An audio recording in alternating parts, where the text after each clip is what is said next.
So now let's see how we can work around with color grading adjustment inside of Adobe Camera RAW. So over here you can see that I have this particular image right here, and if I were to go around onto the right hand side, you can see that color grading is an option. So color grading allows you to control out the midtone, the shadows and highlights of a particular image. So over here you can see that I can go around and change around the dark areas of the image right here and change the color to, let's say for example, blue, and the dark areas of the image right here changes to blue right here. So I don't have to make it more intense. Let me just go around and just bring this in a bit, and now you can see that the dark area is blue.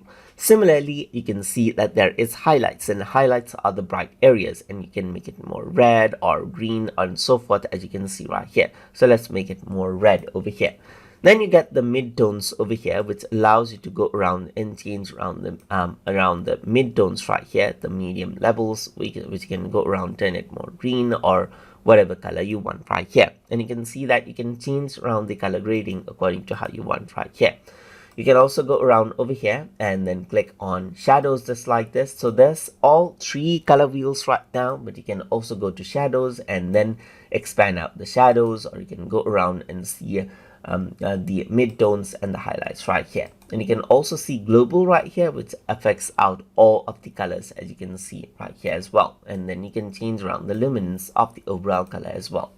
Once you go around and click on any one of these colors right here, you can change around its luminance. As you can see, you can change around the blending modes right here to change around the amount of color that is applied, and you can balance it out over here as well.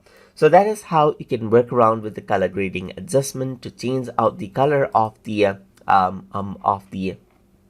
image right here. And you can see the before right here. So this is the before and this is the after. So let me just go around and click right here. So that is what you have. So if I were to go around and hide it, you can see that this is what you have, and reveal it, and this is what you have right here. So that is how you can work around with the color grading options inside of Adobe Camera RAW. So hope you guys learned something as always. And as always, please like, comment, share, and subscribe.